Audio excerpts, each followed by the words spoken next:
Welcome to the European Parliamentary Research Service podcasts.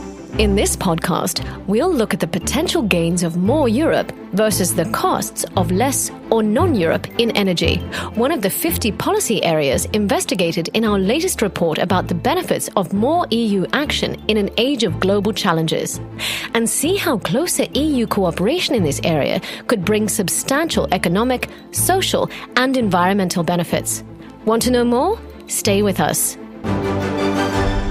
The EU aims at becoming the first climate-neutral continent by 2050. The commitment and the rhetoric are certainly there, but the goal is ambitious and money scarce. So, will we succeed? Well, it's clear that recent events, such as Russia's war in Ukraine and the global rise in fossil fuel prices, added an additional layer to the challenges that lie ahead of a successful transformation of EU energy systems. But, notwithstanding those, the Parliament's report concludes that more ambitious budgetary and regulatory EU policy could bring benefits of up to €294 billion per year by 2030. And the benefits can be even higher, up to €734 billion per year by 2050, as the benefits from social measures would kick in the longer term and ensure a fair transformation. Another positive effect would be to reduce the EU's fossil fuel dependency, thus increasing consumers' purchasing power. Now, to reach these conclusions, the EPRS report simulated an EU net zero energy transformation. A first result of this ambitious and united EU-level policy is that we decrease the greenhouse gas emissions from the energy, industry, buildings and transport sectors to net zero in 2050, with the remaining emissions expected to be absorbed by land use change and forestry. A credible increase in the EU budget up to 2050 could also bring €33 billion per year of extra GDP in 2030, and double that in 2050 due to climate and energy-related investments, more funds for research and development, and well-targeted cohesion funds.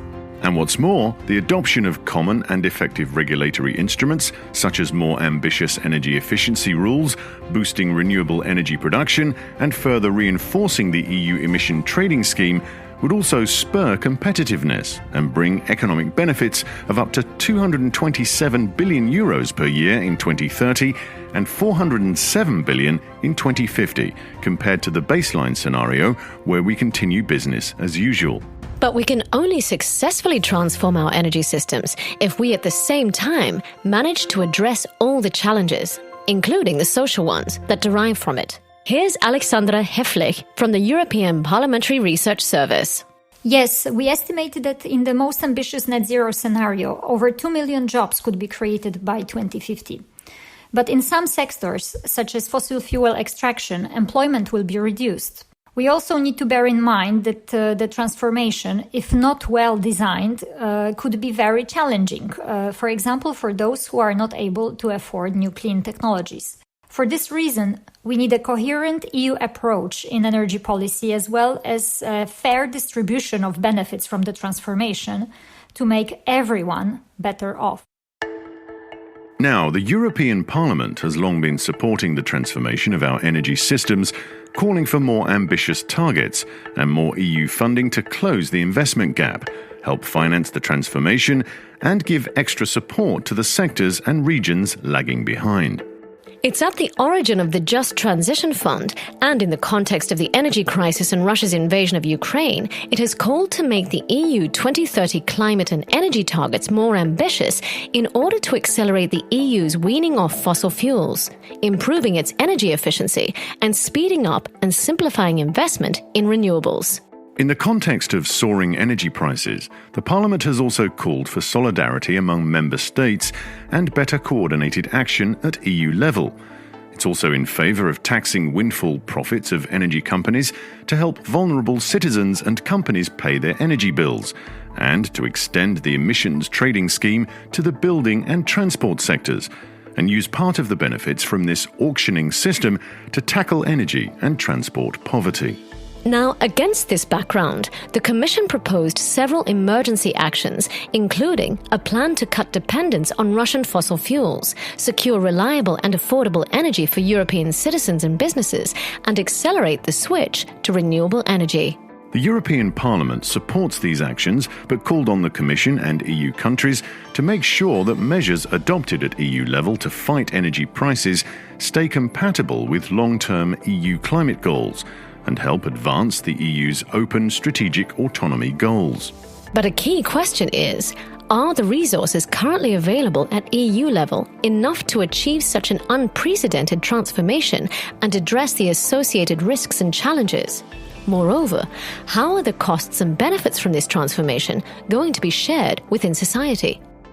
Well, according to the Commission's analysis, upfront investment needed to adjust the current climate and energy policies to the new challenges is estimated at €300 billion by 2030, which could be taken from other existing priorities. But without any new common financing and budgetary constraints for many EU countries looming on the horizon, it remains to be seen how these ambitious new targets can be achieved in practice. What's sure is that the EU's energy transformation won't happen overnight. It will be realized by several generations. And while the greatest costs will need to be borne early on in the transformation, the greatest benefits may only become apparent at the end of it. Moreover, the economic benefits of more effective and coordinated EU action in the energy field can only be considered if social, environmental, and geopolitical challenges are equally addressed and met with the same level of ambition. In other words, acting on one at the expense of the others will not make our lives better. For example, new dependencies might emerge as the EU research and innovative capacity is not sufficiently developed, or as national protectionist measures and vested interests in some areas are not tackled. So this will need to be addressed and rebalanced as soon as possible. Furthermore, as the 2030 horizon approaches, there's an urgent need for a parallel long-term planning beyond the next 7 years, and that will require a strong level of ambition and political commitment. But is there another choice? Here's Alexandra Heflich again. If the EU wants to become the first carbon-neutral continent, it needs to take ambitious action, not only internally, but also at international level. It will have to ensure that within the EU, the decarbonization goes together with environmental sustainability, equity, and that it is implemented without increasing social divides. But exactly the same will have to apply towards the outside world to ensure climate neutrality is actually achieved in a sustainable way at a global scale.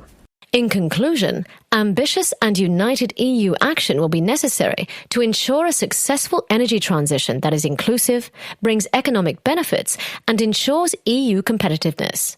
And that means, for example, taking common action to adequately regulate carbon pricing, securing enough EU funds beyond the current budgetary cycle, and taking social aspects into account to ensure that no one is left behind.